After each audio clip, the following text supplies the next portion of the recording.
She stood in the lobby of her own hotel and watched her husband walk in with her half-sister on his arm, laughing, touching, completely at ease in a world he didn't know she owned. The man who swore she was everything, the woman who called her Unnie at Sunday dinners, and the Korean billionaire across the room who hadn't taken his eyes off her since she walked through the door, not because he recognized her as the owner, but because something in him had just cracked open in a way it never had before, and he didn't know what to do with it. Welcome back to my channel, besties. Please like, share, and subscribe, and don't go anywhere. The Grand Seoul Hotel wasn't just a hotel. It was Sonia Adeyemi's heartbeat made physical. 40 floors of cream marble and warm gold light rising above Gangnam-gu, rooftop gardens that caught the wind rolling off the Han River, a restaurant that had made 3 international lists in 2 years, and a staff of 260 people who reported, ultimately, to her and her alone. She had built it from a single inheritance her grandmother left her, stretched across a decade of 18-hour days and cold meals eaten standing over spreadsheets. And she had done it quietly, deliberately. Her name appeared nowhere in the lobby, no portrait above the reception desk, no biography in the welcome folder slipped under guests' doors. Sonia preferred it that way. She moved through the world of the Grand Seoul the way water moved through rock, present, inevitable, and largely unseen until the damage was already done. Tonight she was here for the quarterly staff review, dressed in a deep burgundy wrap dress, her natural hair pinned at the nape of her neck, her reading glasses tucked into her clutch. She'd come through the service entrance as she always did, intending to go straight to the management offices on the 4th floor. But something made her pause at the edge of the lobby. Call it instinct. Call it the particular stillness that settles over a person right before impact. She saw Daniel first. Her husband of 5 years stood near the fountain at the center of the lobby, the one she'd commissioned from a sculptor in Insadong, smooth black stone shaped like a woman with her arms raised, and he was laughing, loud and careless in the way he only laughed when he thought no one who mattered was watching. His hand was at the small of Mirabelle's back. Mirabelle, her half-sister. 27 years old, half Korean through their shared father's brief relationship with a Seoul woman decades ago, raised between Chicago and Seoul, who had Sonia's same wide eyes and their father's same stubborn jaw, and who called her Unnie at Sunday dinners, and who had stood in the front row at Sonia's wedding 5 years ago in a yellow dress, crying the happiest tears Sonia had ever seen. Mirabelle was leaning into Daniel's shoulder, her fingers curled into the lapel of his jacket, and they were not behaving like family. Sonia looked at them for exactly 5 seconds. Then she walked across the lobby. She moved without hurry, without noise. Her heels were quiet on the marble floor, and her face was composed, and she crossed the full width of the Grand Seoul's lobby with the calm of someone who had made a decision and was simply executing it. She stopped 3 feet in front of her husband and her half-sister and said nothing, just looked at them both and waited. Daniel registered her first. His laugh died. His hand dropped from Mirabelle's back. His face cycled through surprise, then something that should have been guilt but flickered, in the space of a single breath, into something harder, something calculated. Mirabelle had gone the color of chalk. Sonia, Mirabelle started. Don't, Sonia said, quietly, just once. Mirabelle closed her mouth. Daniel straightened. She watched him make the decision in real time, the calculation running behind his eyes, the wounded ego choosing aggression because it was faster than accountability, and because he had always, when cornered, reached for the blade closest to hand. What are you doing here? He said. I could ask you the same thing, she said. Her eyes moved from him to Mirabelle, then back to him. Slow, deliberate. You told me you were in Busan, Daniel. A pause that lasted exactly long enough. And yet here you are, in this hotel, with my sister. I don't have to explain myself to you in public. His voice dropped to something clipped and cold, the voice he used when he wanted her to feel small. She'd heard it before, always behind closed doors, always quiet enough that she could tell herself afterward she'd imagined the edge of it. Lower your voice. I haven't raised it, she said. You're making a scene. Am I? She looked around the lobby with genuine calm. I don't think anyone is looking, Daniel. You're being dramatic. He glanced at Mirabelle, then back at Sonia, and the look he gave her was the one designed to make her doubt herself. Patient, condescending, the expression of a man explaining something obvious to someone slow. This is embarrassing. For you. Sonia held his gaze and felt 5 years assembling themselves behind her eyes. The burned jjigae, the hand held during her father's surgery, the man who had kissed her at the door 3 days ago and said miss you already, Jagia, and felt all of it finalize into something cold and clear and completely decided. Embarrassing, she said. You're standing in a lobby making accusations. Yes. He straightened his jacket, looked at Mirabelle. We should go up. Daniel? Mirabelle's voice was barely a sound. Don't. He ignored her, turned back to Sonia with the full force of his dismissal, and now his voice lifted. Not shouting, but loud enough. Loud enough for the couple at the bar to glance over. Loud enough for the concierge to look up from his desk. Loud enough to be heard by the Korean billionaire standing near the East Corridor, who had gone completely still. I don't know what problem you have, Daniel said, but you don't walk into a place like this and cause a scene. This is the Grand Seoul. Do you understand what that means? People come here. People with position, with standing. A short contemptuous gesture in her direction. Not whatever this is, who even let you in? The lobby went very quiet. Not silent. The pianist kept playing, the ambient sounds continued, but the quality of the air changed. The way it changed when something happened that everyone present understood was significant. Sonia didn't move. She stood perfectly still and let his words settle into the marble and the warm gold air of her hotel, and she breathed once, slowly, and then she turned her head a fraction toward the front desk. Her general manager, Mr. Choi, who had been watching from behind the reception desk with the expression of a man holding himself physically still through an act of extraordinary professional discipline, met her eyes. She gave the smallest nod. Mr. Choi came around the desk immediately. He crossed the lobby floor in 12 measured steps and stopped beside Sonia and bowed. Not the slight professional inclination of a manager greeting a guest, but a deep formal bow, the kind that communicated hierarchy without a single word. Ms. Adeyemi, he said, I apologize for not greeting you personally when you arrived. Is there anything you need? The silence that followed was total. Daniel's face did something she had never seen it do in 5 years. Every layer of performance, every carefully maintained surface of confidence, stripped back in real time, leaving something raw and uncomprehending underneath. He looked at Mr. Choi, at the bow, at the quality of the deference which could not be faked or misread by anyone who understood how these things worked. Then he looked at Sonia. She wasn't finished. She turned slightly toward the security station, where her head of security, Ji-won, stood watching. A small look, Ji-won straightened and began crossing the lobby with quiet purpose. Then she reached into her clutch, removed her phone, and made a single call. 2 words, spoken without raising her voice. Send everyone. Within 90 seconds, the effect was visible and complete.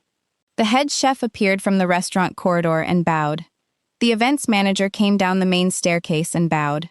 3 senior housekeeping staff crossing the lobby paused and bowed. The concierge came out from behind his desk and bowed. The rooftop restaurant manager appeared at the mezzanine railing and bowed. One by one, like a current moving through the building from the foundation up, every senior member of staff on the floor found a reason to be in the lobby, and every single one of them acknowledged her, and not one of them looked at Daniel. The Grand CO, in its quiet and total and magnificent way, told the truth about who she was.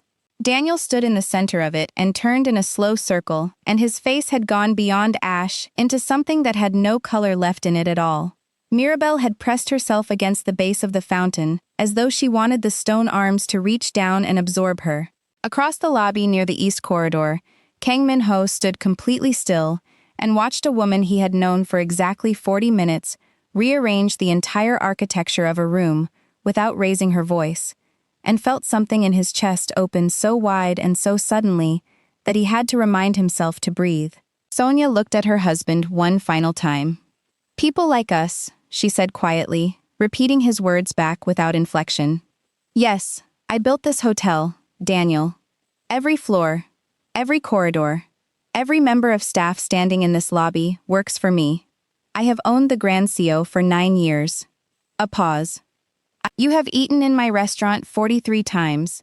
You have used my valet service. You have stood in my lobby and told me I don't belong in it. She looked at him with something that was not anger. Anger was too hot, too small for what this was. My lawyer will contact yours by morning. She turned to Ji-won. Please ensure Mr. Park and his guests check out tonight, she said. Comp the room. I won't have it said we were inhospitable. She turned and walked toward the management corridor. The lobby parted around her. She did not look back. She made it to her car. That was as far as the composure held. She sat in the back seat of her car in the Grand Seoul's underground garage, and the driver, Mr. Kwon, who had been with her for 6 years and understood certain things without being told them, pulled smoothly out of the parking structure, without asking where they were going. He knew. He had driven her to Park Ji-yeon's apartment building in Apgujeong on 3 previous occasions when the world had been too much, and he drove there now. Sonia sat in the back seat and let it come, not loudly. She didn't sob or shake or make sounds that would require Mr. Kwon to pretend he couldn't hear.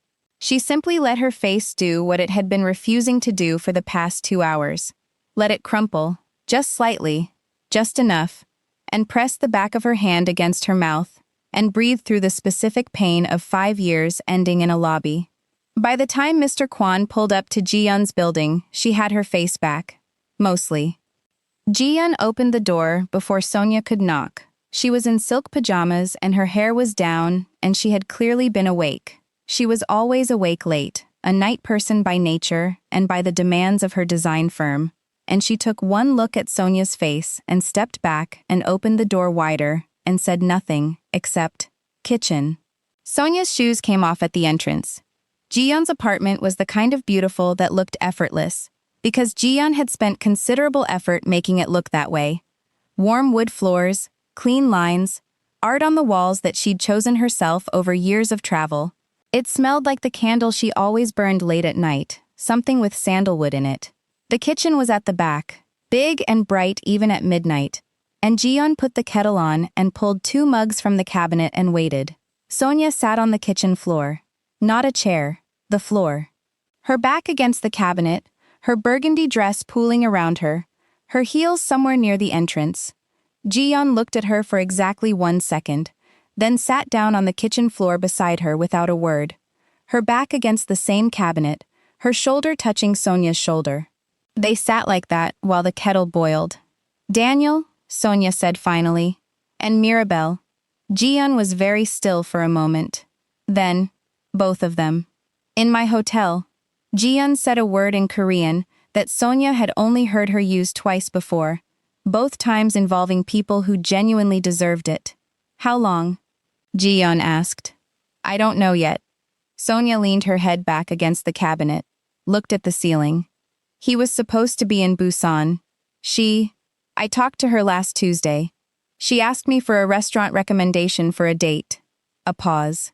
"I recommended the Grand Seoul restaurant." Ji-yeon closed her eyes briefly. "Sonia, I know. Did you?" "I confronted them in the lobby." Sonia's voice was still level. She was going to be proud of that later. Right now she was too tired to be proud of anything. "He told me I didn't belong there. In my own hotel. He said..." She stopped. The words came out smaller than she intended. "He said, who even let you in?" Ji-yeon's jaw tightened. "And then," she said. "And then Mr. Choi bowed." Sonia said. "And I called the staff. And they all came." She paused. "And I watched him understand." Ji-yeon was quiet for a moment. Then she said, very softly, "Good." The kettle clicked off. Neither of them moved to get it. "Why did I love him?" Sonia said. Not to Ji-yeon particularly.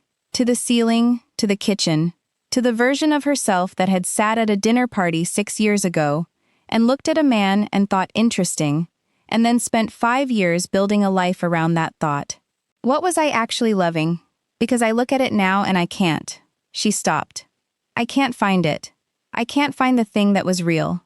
The jjigae, Ji-yeon said quietly. The hospital. The way he looked at you in the first year. That was real? I think it was, Ji-yeon said. I think it just wasn't enough. And instead of telling you it wasn't enough, he went looking for the rest of it somewhere else. She paused. Which makes him a coward, not a mystery. Sonia looked at the ceiling for a long time. "He's not worth it," she said finally, saying it out loud for the first time. Trying the words in her mouth. "No," Ji-yeon said simply. "He never was. You were always too much for him, and he knew it, and it made him mean in ways he hid until he couldn't." Sonia breathed. Then, because the kettle had boiled, and she was who she was, she got up off the kitchen floor and made the tea herself. Ji-yeon watched her with the expression of someone who loved a person very specifically and very well. "Stay tonight," Ji-yeon said. "I have a 7 o'clock call with my lawyer. I'll set an alarm." Ji-yeon stood up and took the mug Sonia handed her. "You're not going back to that apartment alone tonight." Sonia looked at her. "Okay," she said. And that single word, that small surrender, cost her more than anything she'd done in the lobby. She drank her tea at Ji-yeon's kitchen counter at midnight, and let herself be cared for, and did not apologize for needing it. 3 days later, Sonia cooked. She went back to the Itaewon apartment.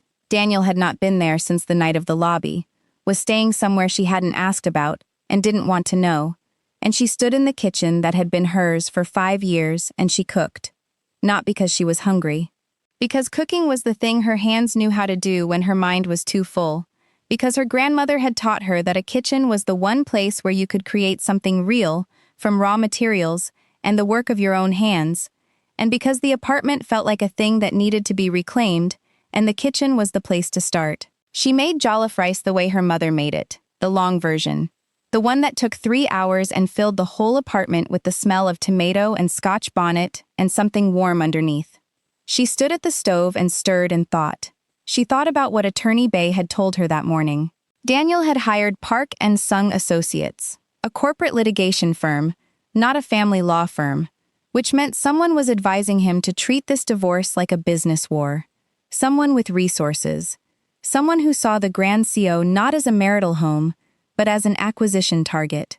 She thought about the guest registry, the corporate bookings on the sightline floors. She stirred the rice and thought, and by the time the jollof was done, she had the shape of it. Not all the details yet, but the architecture of what had been done to her, and who had done it. Her phone buzzed on the counter. "Min-ho, how are you?" Not a question. A statement that meant, "I'm thinking about you and I'm not going to pretend I'm not." She looked at the pot of jollof rice and typed back, "I cooked. The first real meal I've made in days." A pause. Then, "What did you make?" "Jollof rice. Nigerian, my mother's recipe." Another pause. Longer this time. Then, "I'd like to try it someday." She looked at those words for a moment longer than was strictly necessary. "Someday," she typed back, and put the phone down and served herself a bowl and ate standing at the counter of the apartment she was about to leave forever, and it was the best thing she'd tasted in weeks. Daniel, meanwhile, was coming apart. He sat in the studio apartment of a colleague who'd offered him a temporary place after the lobby. After the humiliation that he couldn't stop replaying, the image of his wife standing in that lobby, while 40 members of staff bowed around her like she was the center of gravity everything else orbited, and he drank. Not catastrophically, not yet, just steadily, the way a man drank when he was trying to think clearly, and the thinking kept arriving at conclusions he didn't want to reach. He had searched her name the night after the lobby. He didn't know why it had taken him that long. He had searched Sonia Adeyemi Grand CO Hotel and watched the results assemble on his screen, and felt the floor shift beneath him in a way that had nothing to do with the whiskey. Adeyemi Holdings, Seoul Proprietorship, founded 12 years ago. The Grand Seoul Hotel, flagship property, assessed value that made him set his glass down and read the number again. 12 years. She had been building this for 12 years. When he met her, she had been in the middle of it. When he married her, she had owned it for 4 years. Every dinner he'd eaten in that restaurant, every time he'd used the valet, every compliment he'd made about the rooftop garden to a wife who'd smiled and said yes, it's beautiful, without ever telling him she'd designed it herself. He had spent 5 years married to one of the wealthiest private hotel owners in Seoul. He had stood in her lobby and told her she didn't belong there. The whiskey glass was empty. He filled it again. The thing was, and this was the part he kept returning to, the part that the alcohol made simultaneously clearer and more unbearable. He had known something was different about her. had always known. The specific quality of her competence, the way she moved through the world with a certainty that had nothing to do with him, the calls she took in the other room, the hours she worked that she never fully explained. He had told himself it was the hospitality consulting work she mentioned sometimes. He had not looked further because some part of him had understood, dimly, that looking further would reveal something that would make him feel small. He had been right. He refilled his glass. His phone showed 14 missed calls from Mirabelle. He didn't answer them. He didn't know what Mirabelle was to him now, whether she was the person he'd blown up his marriage for, or a mistake of catastrophic proportions, or both. And the uncertainty made him pour the whiskey faster. His lawyer, the one Jung Tae-jun had connected him with from Park and Sung Associates, had called that afternoon with a strategy. Marital contribution claim. 5 years of emotional support, domestic partnership, the argument that his presence and stability had contributed to the hotel's growth period. Attorney Park had laid it out with the confidence of someone who charged 400,000 won per hour, and believed that confidence was part of what you were paying for. Daniel had listened, and felt, underneath the wounded pride, a cold sliding sensation of doubt. Because he knew Sonia. He had spent 5 years watching her work, with the specific attention of someone who loved a person, and was also, quietly, threatened by them, and he knew that she did not make mistakes. She did not leave openings. Every decision she made had been made carefully and in advance, and if she had structured that hotel the way her lawyer was already suggesting she had, there would be nothing for Park and Sung to grab onto. But Jung Tae-jun had told him, "It doesn't matter whether you win the legal case. It matters whether you can make the process painful enough that she settles." Daniel looked at his phone, at Mirabelle's missed calls, at his own reflection in the dark screen. He thought about what it would take to make Sonia's life painful enough that she'd rather settle than fight. He thought about the press, about the story that could be told. A wealthy hotel owner, a secret empire, a marriage conducted under false pretenses. He thought about who in Seoul's media landscape would pay for that story, and how quickly it could move. He poured another drink. He was not a good man tonight. He was aware of this. He was a man sitting alone in a borrowed apartment, drinking whiskey, and planning how to hurt the woman he'd failed. And some part of him, the part that had burned Jige because he was nervous proposing to her, the part that had held her hand during her father's surgery, that part knew exactly what he was doing and was ashamed of it. He drank until that part went quiet. The shopping trip was Ji-yun's idea. "You need to be seen," Ji-yun said, 3 days after the lobby. They were in Ji-yun's car, heading toward Cheongdam-dong, and Ji-yun was driving with the focused aggression she applied to everything she considered important. "The story is going to break soon. Someone from that lobby will talk. A guest? A junior staff member? Someone. When it does, the first photographs of you need to show a woman who is thriving, not hiding." "I'm not hiding," Sonia said. "You've been in your apartment cooking for 3 days. I made excellent jollof rice." "Sonia." Ji-yun glanced at her.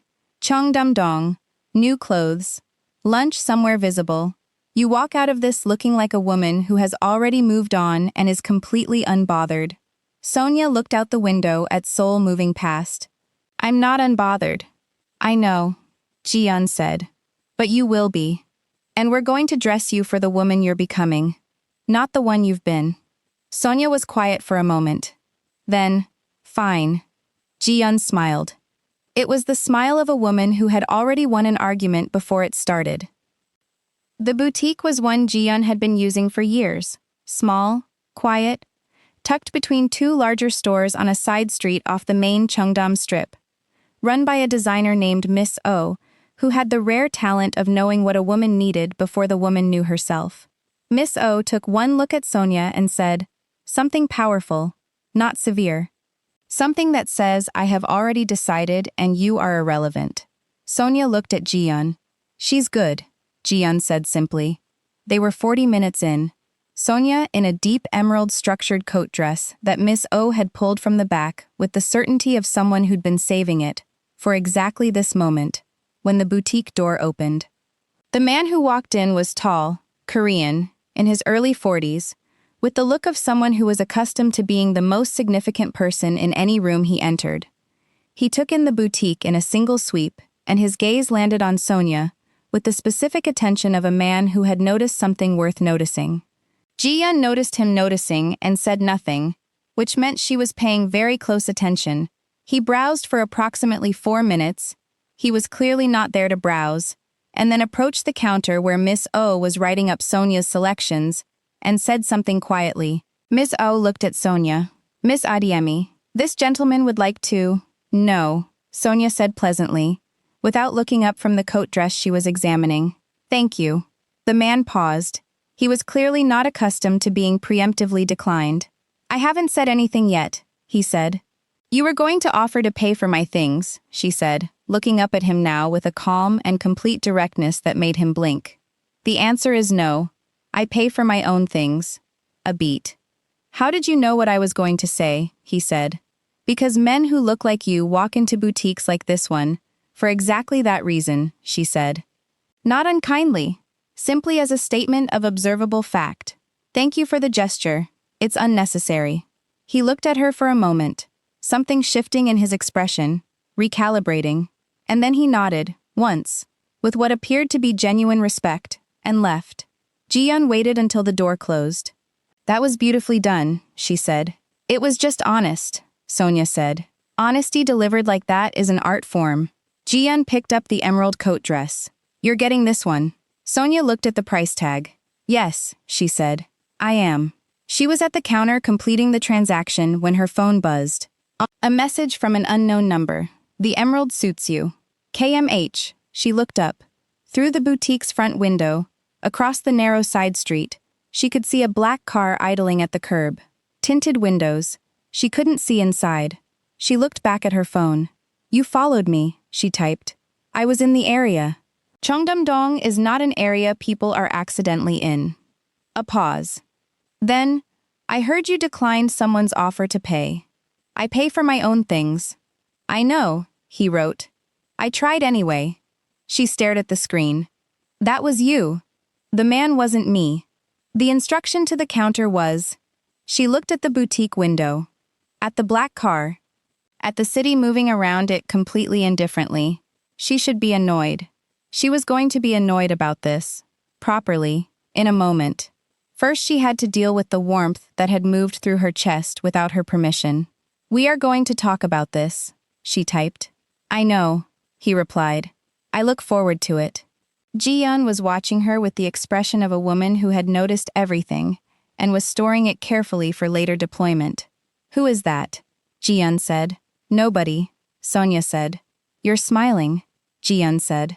I'm not. Sonia, I have known your face since we were 19 years old. You are smiling. Sonia picked up her shopping bag and walked toward the door. Lunch, she said. You said somewhere visible. Ji-yeon followed her, still wearing that expression. Nobody, she repeated to herself, amused. Interesting nobody. The story broke on a Thursday. Not from a lobby guest, from Mirabelle. Sonia found out the way she found out most things she hadn't anticipated. From Nari, who called at 7 in the morning with the specific quality of voice that meant something had happened that required immediate attention. There's a video, Nari said. Posted last night. It's been shared 4,000 times since 6 this morning. Sonia sat up in bed. What kind of video? Ms. Mirabelle. She filmed herself. A pause. She's confessing. Everything. The relationship with Mr. Daniel. How long it lasted. How it happened. She's crying. She addresses you directly. Another pause. She also mentions the hotel. The lobby. What Mr. Daniel said to you. Sonia was very still. She posted it herself, she said. Her own account. Nari confirmed.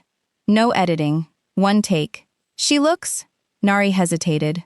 She looks like someone who couldn't carry it anymore. Sonia sat in bed for a moment. She thought about Mirabelle at 19, nervous and desperate to be claimed. She thought about the yellow dress at the wedding. She thought about the phone calls Mirabelle had made after the lobby that Sonia hadn't answered. She thought about the fact that Mirabelle, whatever she had done and however she had been used, had chosen to take the punishment publicly and alone, and without asking Sonia's permission to do it. Send me the link, she said. She watched the video in bed with the covers pulled up, and it was not easy to watch. Mirabelle was in what looked like her own apartment. No makeup, her hair loose, and she spoke directly to the camera for 11 minutes without stopping. She did not make excuses. She did not blame circumstances, or emotion, or Daniel. She said what she had done, and she said it was wrong, and she said that Sonia had been the person in her life who had chosen her when no one else had, and she had betrayed that, and she was sorry. She said, "My sister built something extraordinary. She built it alone, and I helped someone try to take it from her. I'm not asking for forgiveness. I'm asking for the truth to be known. 4,000 shares by 7 a.m. By noon it was 40,000. By the time Sonia arrived at the Grand CO that afternoon, there were 3 media vans outside. Daniel saw the video at 8 in the morning. He watched it on his phone in the borrowed apartment, with yesterday's whiskey glass still on the table, and felt something cold move through him that was not quite guilt, and not quite panic, but lived in the territory between them. Mirabelle had said, "I helped someone try to take it from her," which meant Mirabelle knew about Jung Tae-jun, which meant Mirabelle knew more than Daniel had realized she knew, which meant that somewhere in the 18 months of this, she had understood what was actually happening and had, until now, said nothing. He called Jung Tae-jun. The call went to voicemail. He called again. Voicemail. He called the Park and Sung Associates main line and was told that Attorney Park was unavailable and would return his call at his earliest convenience. Daniel put his phone down on the table next to the whiskey glass and looked at the wall of the borrowed apartment and understood, with the particular clarity that came at 8 in the morning after a bad night, that he was no longer the person being helped. He was the person being managed, and whoever was managing him had just decided that a public confession from Mirabelle was not a problem they needed to solve on his behalf. He was, he realized, alone in this, in a way he hadn't been yesterday. He looked at his phone, at Sonia's contact, at 5 years of text messages visible if he scrolled up, the small dailiness of a marriage, the "what do you want for dinner" and the "running late" and the "miss you already." Jagia that he had sent 3 days ago from the lobby of her hotel while her sister waited upstairs. He didn't call her. He picked up the whiskey glass instead. But for the first time since the lobby he didn't refill it. He just held it, empty, and sat with what he'd done. The press conference was Attorney Bay's suggestion. "Mirabelle's video has changed the landscape," she said, sitting across from Sonia in the Grand CO's 4th-floor conference room, with 3 associates arranged beside her, and a tablet showing the climbing share count. "You are currently the subject of enormous public sympathy. The narrative is entirely in your favor. But sympathy is a perishable resource. We need to use it before someone else shapes this story for you." "What kind of press conference?" Sonia said. "Not personal," Attorney Bay said immediately. "Nothing about the marriage. Nothing about Daniel specifically. Nothing that sounds like a victim making a statement. You are not a victim. You are the founder and owner of one of Seoul's most celebrated hotels, making your first public appearance as such, on your terms." She paused. "You announce the Grand Seo. You announce yourself. You let the context speak without speaking it." Sonia looked at the tablet. At the 40,000 shares. At the comments that were flooding Mirabelle's video. A mixture of sympathy and fury, and the particular investment that strangers developed in stories that felt personal to them. "If I do this," she said, "I'm no longer private. You were never going to be private again after the lobby," Attorney Bay said gently. "The question is whether someone else tells your story or you do." Sonia looked at the window. At Seoul going about its afternoon outside. "Thursday," she said. "The Grand Seoul Ballroom. Full press access." She looked back at Attorney Bay. "And I want it known that Adeyemi Holdings is in partnership discussions with KH Group for a second Seoul property." Attorney Bay blinked. "Is that true?" Sonia picked up her phone and sent one message. Min Ho's reply came in 40 seconds. "Tell them it's confirmed." She set her phone down. "It's true," she said. Thursday arrived gray and cold. The Han River fog sitting low over Gangnam, and the Grand CO ballroom held 60 journalists. Sonia walked out in the emerald coat dress. She stood at the podium and looked at the room and felt the specific weight of 60 people who had come expecting a story. And she gave them one, just not the one they'd anticipated. She talked about the Grand Seo, about building it, about the decade of work, about what it meant to create something in a city that had become hers through choice rather than birth. She talked about Adeyemi Holdings and the KH Group partnership and what the second property would mean for Seoul's hospitality landscape. She did not mention Daniel. She did not mention Mirabelle. She did not mention the lobby. She didn't need to. Every person in that room knew the context. And the context made everything she said carry double its weight. A woman standing in the building her husband hadn't known she owned, claiming it publicly and completely, and with devastating grace. The questions came. Miss Adeyemi, regarding your personal situation, I'm here to talk about the Grand Seo, she said pleasantly. Next question. The video posted by your sister. My sister made her own statement, she said. I respect that. Next question. Mr. Kang Min-ho of KH Group. Is it true that the two of you are business partners? She said. Yes. Next question. In the back of the ballroom, standing against the wall in a dark suit, Min-ho watched her handle 60 journalists with the same calm she'd brought to the lobby 2 weeks ago, and the thing in his chest that had cracked open the night he saw her face did not close. It just kept opening. After the press conference, when the journalists had filed out and the ballroom staff were clearing the room, he crossed to where she stood at the podium gathering her notes. Business partners, he said. For now, she said, without looking up. He stood beside her in the emptying ballroom and said nothing, and she finished gathering her notes and looked up at him, and the look they exchanged said everything that the press conference hadn't. Everything that was waiting, patient and certain, on the other side of all of this. You tried to pay for my clothes, she said. I did, he said. Don't do that again. All right, he said. But for the record, Min-ho. The emerald was the right choice, he said. That's all I was going to say. She looked at him for a moment. Then she picked up her notes and walked toward the ballroom exit, and he fell into step beside her, and the Grand Seo moved around them both, warm and alive and completely, entirely hers. The morning after the press conference, Seoul woke up and made Sonia Adeyemi famous. Not the kind of famous she had spent 9 years carefully avoiding. This was something different. The particular cultural ignition that happened when a story landed at the exact intersection of what people already felt but hadn't seen articulated. The betrayal, the secret empire, the lobby, the emerald dress at the podium. By 7 in the morning, the Grand Seo was trending on every major Korean platform. By 8, 3 national outlets had published profiles of Adeyemi Holdings more thorough than anything Sonia's own team could have assembled. By 9, the restaurant was fully booked for 3 weeks. Nari's message read simply, occupancy just hit 100%. What do you need? Sonia was in Ji-yeon's kitchen, still staying there, the Itaewon apartment being emptied, her new place not yet ready, eating toast and reading the coverage, and feeling 2 things simultaneously. The deep, quiet satisfaction of a narrative she had carefully shaped landing exactly as she intended. And underneath it, immediate and cold, the awareness that visibility was not the same as safety. The bigger the Grand Seo looked in the press, the more it gleamed, the more it drew exactly the kind of attention she had spent 9 years making sure it didn't draw. She closed the laptop, her phone rang. Ji-yeon, already awake, already reading.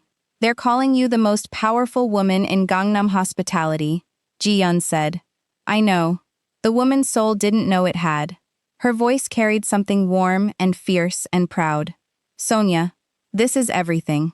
It's also a target, Sonia said quietly. Come to the hotel tonight. And Ji-yeon, bring everything you know about Chung Sung-han. A pause. How do you know that name? Because he's been sitting in my hotel for 6 months watching me, Sonia said. And I'm done letting him watch. Daniel saw the coverage alone in the borrowed apartment, and it undid him in a way the whiskey couldn't reach. He had not slept. The room had the specific staleness of a man who had stopped maintaining himself the moment his justification collapsed, and he watched the coverage on his phone. The woman's soul didn't know it had, and felt something move through him that had no clean name. Not shame, not yet. Something closer to vertigo. The sensation of a floor that had always been there revealing itself, suddenly and completely, as something he had never understood was beneath him. 5 years. He had lived inside her life for 5 years, and had not known. Had eaten in her restaurant and used her valet, and stood in her lobby and looked at everything around him. The art, the light, the specific quality of a place that was loved in every detail, and had never once asked who had made it this way. He had not looked. Had chosen, every day for 5 years, not to look further than the surface of a woman who had been offering him something extraordinary, while he spent their marriage feeling diminished by how easily it came to her. His phone rang. An unknown number. He answered. Mr. Park. Smooth, unhurried. The voice of a man who had never in 63 years needed to rush anything. This is Jung Sung-han. I believe it's time we spoke directly. Daniel sat up. Jung Sung-han laid it out with pleasant efficiency. A press statement. Daniel's story. A husband who had married in good faith and discovered his wife had concealed the true nature of her financial position throughout their marriage. Sympathetic, human, enough legal noise to open the hotel's equity to formal assessment. Daniel listened, looked at the whiskey glass on the table. You want me to say she deceived me? He said slowly. I want you to tell your truth, Jung Sung-han said. My truth, Daniel said, and something in his voice had gone very quiet, is that I didn't look. She didn't hide it from me. I chose not to look. He breathed. That's not a story about her deception. That's a story about mine. The silence on the line changed quality entirely. Mr. Park, you used me, Daniel said. It came out quieter than he expected, and quieter was worse. Taejun, the merger, Mirabelle, you found every weak place in me, and you built something out of it, and pointed it at my wife. He set the whiskey glass down and did not pick it back up. No, I'm not doing this. He ended the call. He picked the phone up again immediately and called Attorney Bay's office. Left a message. He had information. He wanted a clean settlement. No asset claims, no hotel, nothing. Then he put the phone down on the table beside the untouched whiskey glass and lay back and felt, for the first time since the lobby, the full and unmanaged weight of what he had actually done. Not to plan around it, not to manage it, just to feel it, the way it deserved to be felt, completely, and without the buffer of alcohol or strategy or borrowed justification. It was a long night. Ji-yeon arrived that evening with a leather portfolio, a bottle of wine she refused to open yet, and the expression of a woman who had spent the afternoon doing research she found both fascinating and deeply unsettling. She laid 3 pages on the desk without preamble. 14 months of careful acquisition work surrounding the Grand Seoul block, air rights, adjacent properties, utility access, and the parking structure on the hotel's north side, purchased 6 months ago through a shell company, carrying an access agreement that came up for renewal in 43 days. Close that agreement, Ji-yeon said, and you lose 240 guest parking spaces overnight. Your operational costs spike, your guest experience drops, and you spend the next 6 months in civil court while he uses the noise to approach your financing partners about the hotel's viability. Sonia looked at the pages and understood the shape of it completely. Not a frontal assault, a cage, built slowly, brick by invisible brick, while she had been looking inward at a failing marriage and not outward at what was being constructed around her. The divorce was the final piece, she said. Legal uncertainty around the hotel's equity, Ji-yeon confirmed. Just enough to make the structure crack from the inside. She paused. He assumed you'd spend 6 months grieving. He assumed I was a woman in a failed marriage, Sonia said quietly. He didn't know what kind of woman. Before Ji-yeon could respond, Sonia's phone lit up on the desk. An unknown number. A message. Miss Adeyemi. I think we should speak before this becomes something neither of us wants it to become. I'm in the Grand Seoul bar. Table in the back. JSH. The room went still. Ji-yeon read it over her shoulder. He's in the building. He's in my building, Sonia said, and there was something in her voice that was not quite admiration, but was the recognition of an opponent who understood that audacity was its own kind of pressure. She stood. Call Minho. Tell him where I am. She picked up her phone. And Ji-yeon, open the wine. I'll be back in 20 minutes. He was exactly where he said he'd be. A heavy-set man in his 60s, silver-haired, unhurried in everything. His posture, his expression, the glass of water in front of him that he had clearly not touched. He rose slightly when she sat down, a courtesy that managed to feel like a declaration rather than a greeting. I admire what you've built, he said, once she was settled. Genuinely. It's the reason I want it. You have an interesting way of expressing admiration, she said. Something moved in his expression. Recalibration wearing the mask of amusement. I'm proposing a resolution. JSH withdraws from all adjacent acquisition interests. In exchange, you consider a partnership, not a sale, that funds your Lagos expansion in 18 months instead of 5 years. He was good. She could see exactly why 47 acquisitions had gone his way. The offer that almost made sense. The one that required a person to weigh everything they had survived against something genuinely useful, and to do that weighing quickly, across a bar table, while the man who had engineered their worst season watched their face with patient eyes. You walked through my marriage to get to my building, she said. Her voice was even, unhurried, matching his register completely. You used my husband's weaknesses and my sister's longing, and you built a structure out of both, and pointed it at me. She looked at him without blinking. And now you're sitting in my hotel making me an offer. Everything that happened was business, he said. No, she said. Everything that happened was personal. You made it personal the moment you decided a woman's family was a door worth walking through. She stood.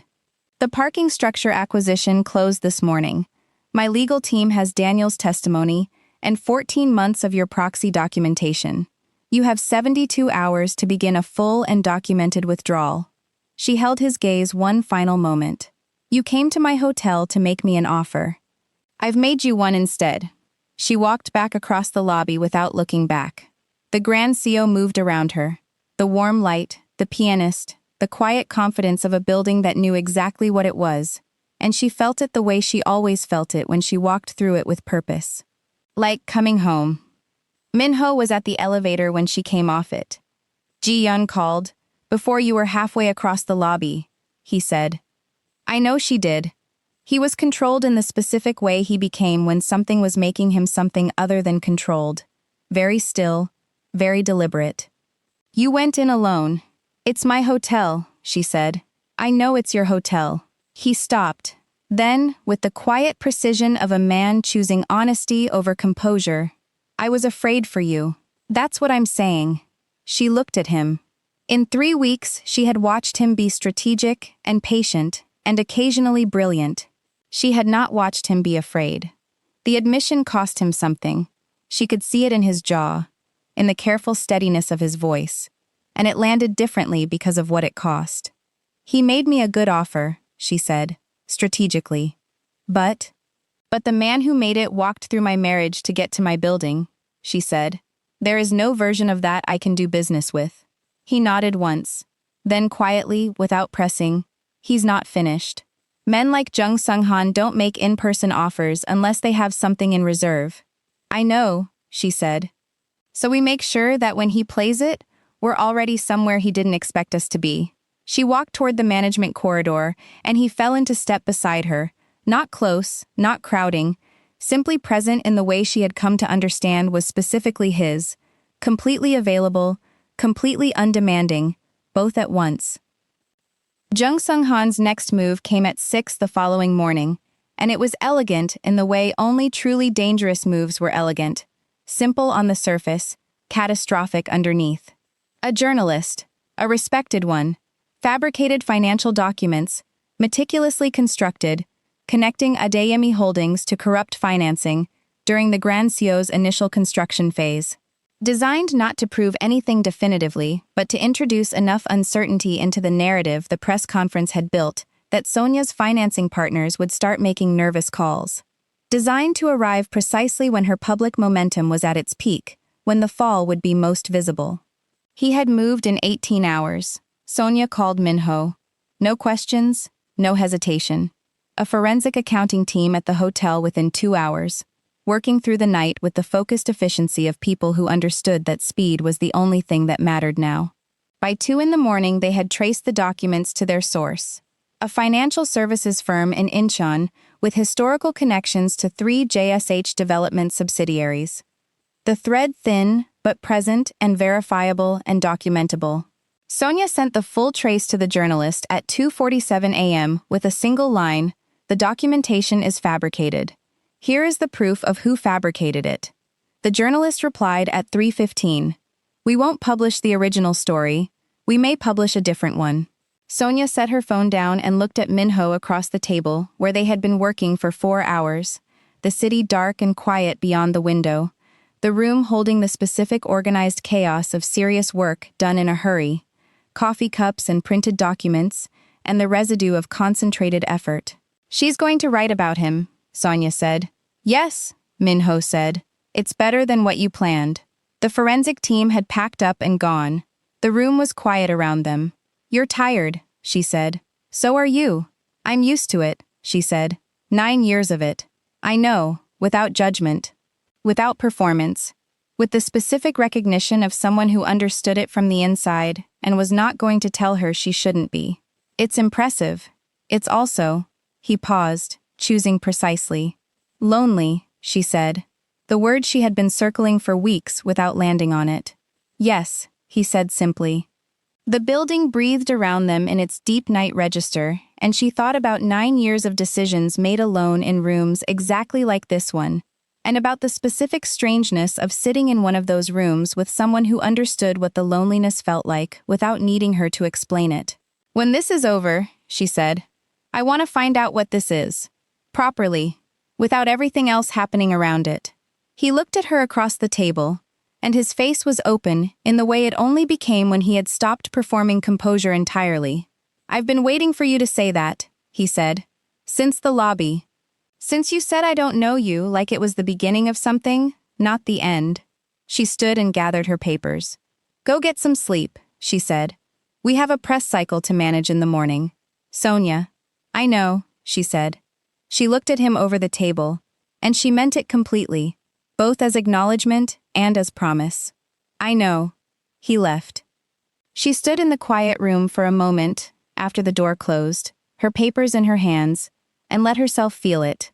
The specific unfamiliar warmth of something real taking shape in the middle of everything else. And then she went to find a few hours of sleep before Seoul woke up again. Park So-yeon's story published on Thursday morning, and it was not the story Jung Sung-han had sent her. It was the story underneath it, a careful, thoroughly documented investigation into JSH Development Group's pattern of acquisition through fabricated financial instruments, shell companies, and the deliberate engineering of personal crises to destabilize property owners. The Grand CO was named as the most recent target. 2 additional property owners contacted the journalist within hours with their own accounts. By afternoon, the Financial Services Commission had announced a preliminary inquiry. By evening, Jung Sung-han's office had released a statement about cooperating fully with any regulatory process. The statement of a man who understood that the alternative was considerably worse. Sonia read it at her desk and felt not triumph, but something quieter and more durable. The specific earned satisfaction of someone who had understood the structure of the threat before it finished building itself, and had moved accordingly. The cage was gone. The building was still standing. And then, in the days that followed, something else began. Something she had not engineered and could not have predicted. Something that arrived the way the best things arrived, quietly at first, and then with gathering, unstoppable force. It started with a single phone call from a production company on a Monday. They were shooting a limited series, high-budget, major network, the kind of production that spent as freely on locations as it did on talent. They had seen the press coverage, read every profile published in the past 2 weeks, and they wanted somewhere that felt like it meant something. Somewhere with a genuine story behind the walls. The Grand CO said yes. The crew arrived the following week, and with them came the particular electricity of serious creative work being done seriously. Additional lighting that somehow made the lobby look exactly like itself, only more so. Camera equipment moving through the restaurant with the careful precision of people who understood they were guests. inside something that was already working perfectly without them. And then Lee Jun-ho arrived, Korea's most bankable actor. 3 consecutive box office records. A face that appeared on approximately 40% of the advertising in Gangnam at any given moment. He checked into the penthouse floor for the duration of the shoot and gave one interview from the Grand Seoul restaurant.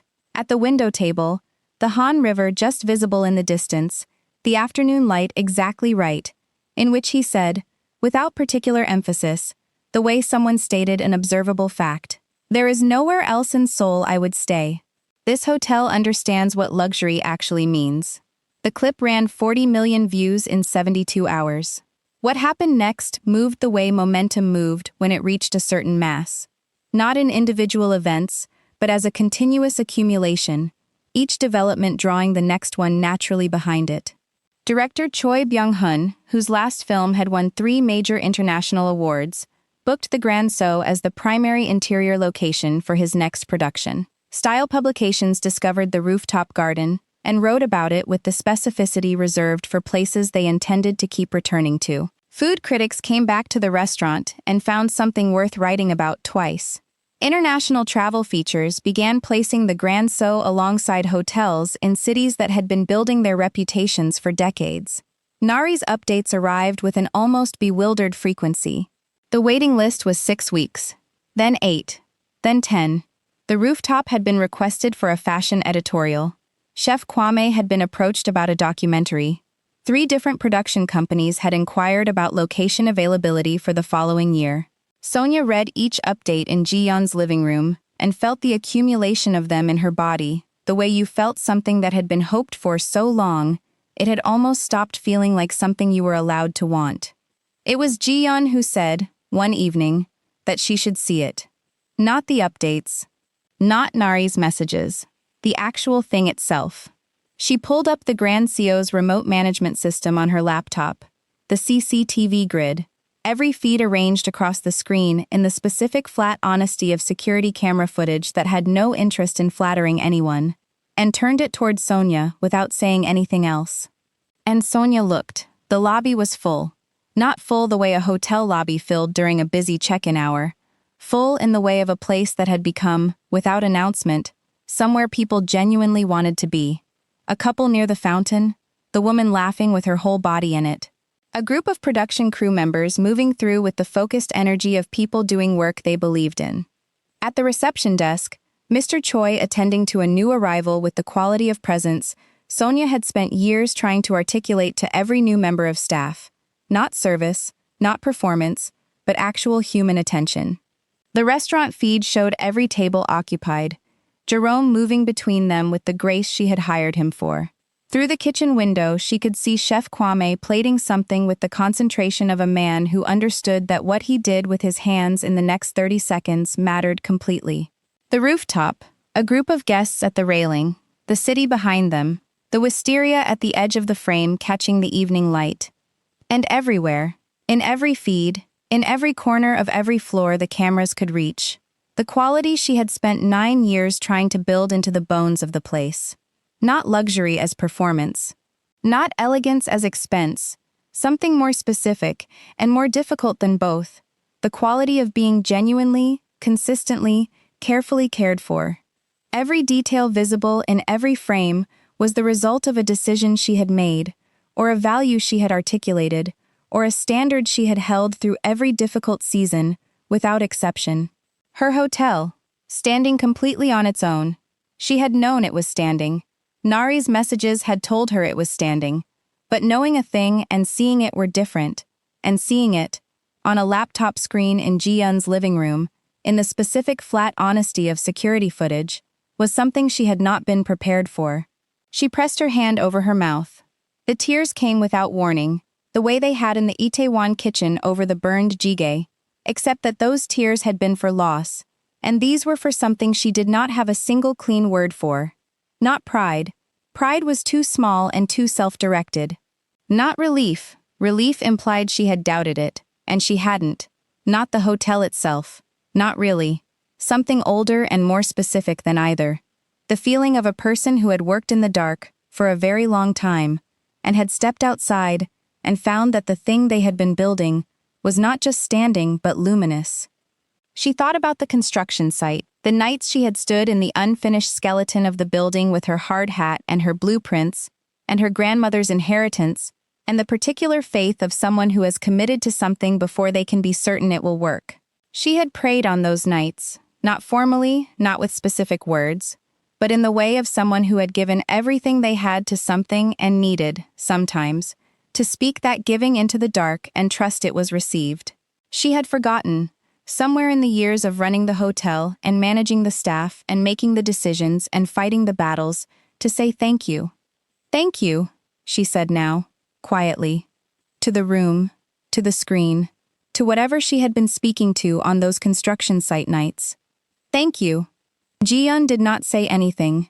She reached over and took Sonia's hand, and they sat together in front of the screen and watched the Grand Seo thrive in the Seoul night. And Sonia let herself feel the full weight of it. Not the loss, not the war, not the 3 weeks of crisis, but the thing itself, the thing that had always been there, the thing that was still standing. Daniel saw it on a Tuesday afternoon, entirely by accident and entirely alone. His firm had a client meeting near Cheongdam-dong, and on the way back to the subway, he took a different route without consciously deciding to, and found himself on the street in front of the Grand Seo at 4 p.m, and stopped. There was a production truck at the side entrance, a lighting rig visible through the lobby windows, 2 crew members in headsets crossing the entrance steps, with the purposeful energy of people in the middle of something that mattered. A small gathering near the entrance of people who had the particular quality of fans outside a place where someone significant was staying, trying to be present without making it obvious. As he stood there, a car arrived, black, quiet, the kind that announced its passenger by announcing nothing.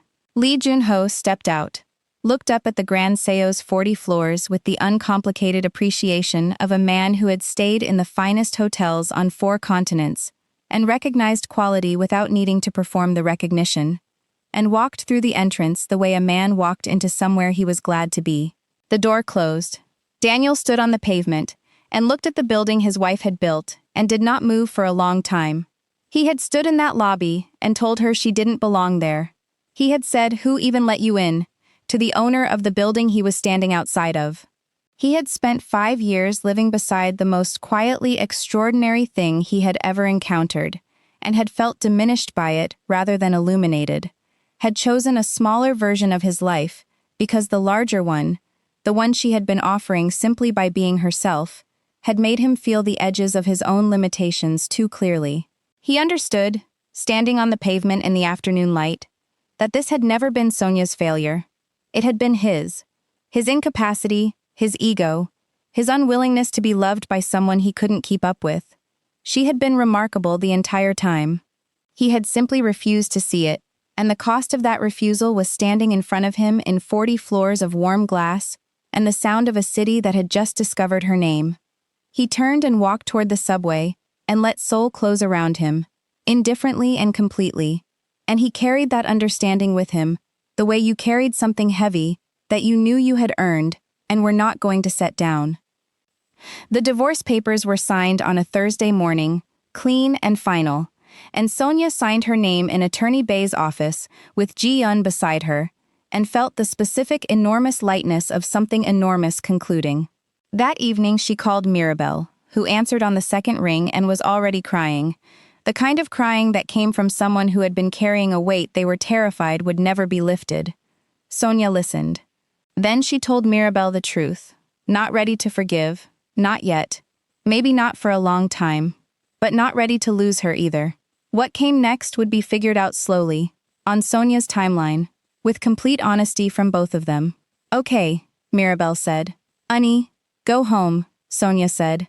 "I'll call you." She hung up and sat for a moment in her new apartment.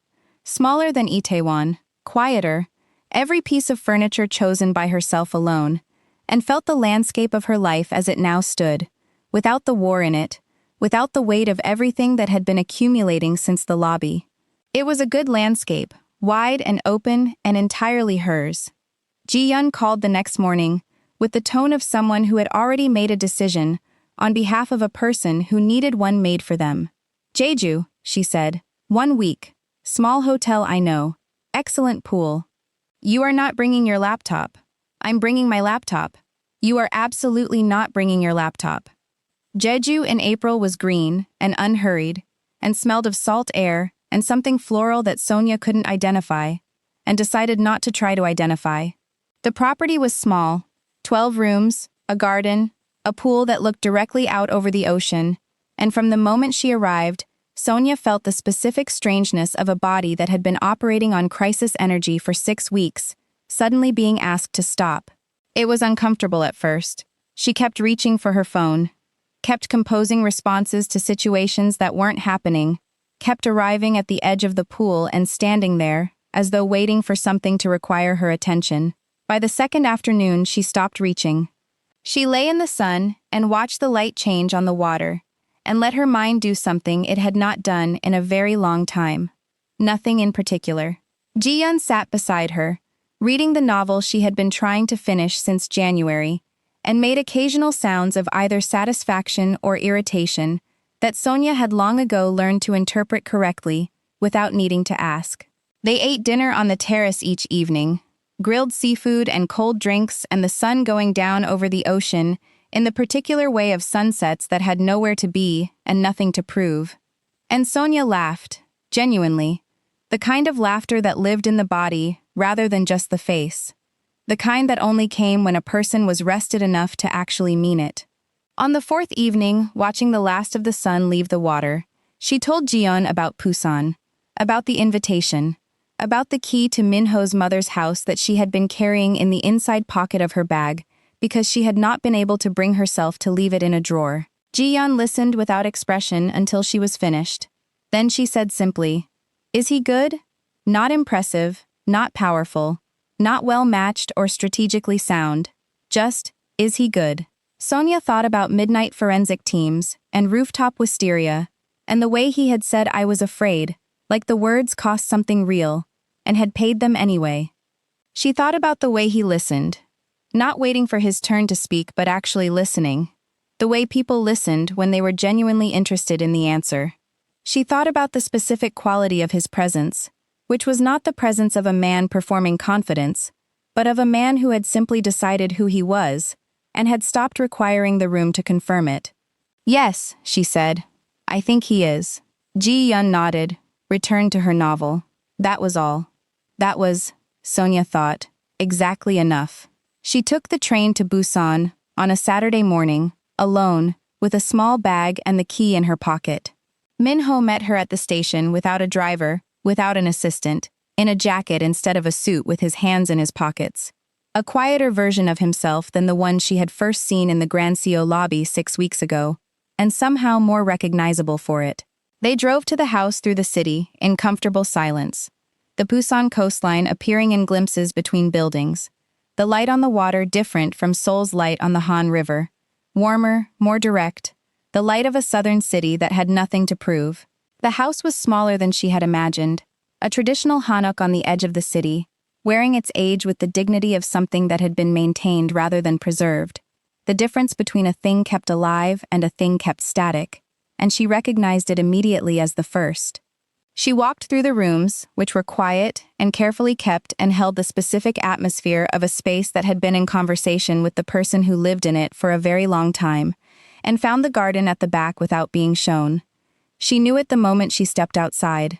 The wisteria on the south wall, the bench worn smooth by decades of the same person sitting in the same spot, the quality of a space that had been tended with enough consistency and enough love that the garden and the gardener had become, over 40 years, difficult to separate. She stood in it without speaking.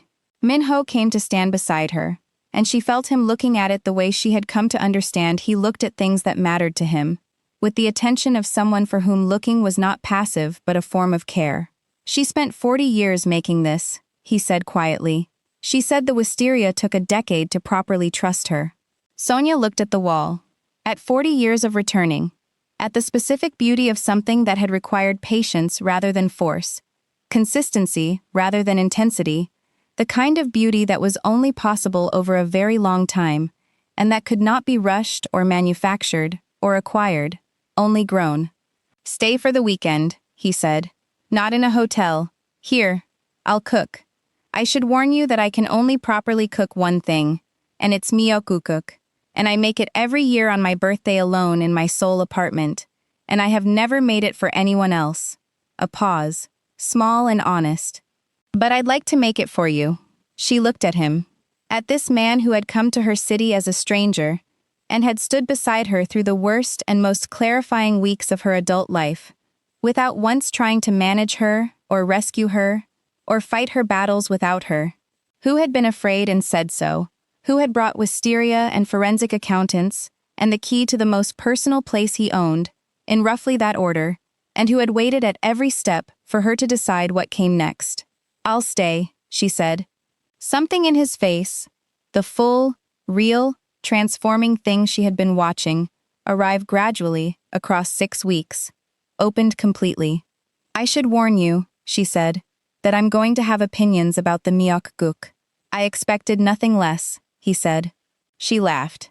Real and unguarded in the Busan garden, with the wisteria on the wall and the ocean somewhere close, and the city she had built standing in Seoul without her, full and luminous and completely itself, exactly as she had always meant it to be. He took her hand and she led him, and they stood together in the April light while the garden moved around them, unhurried and patient, and full of the specific beauty of things that came back every year because they had decided to trust you.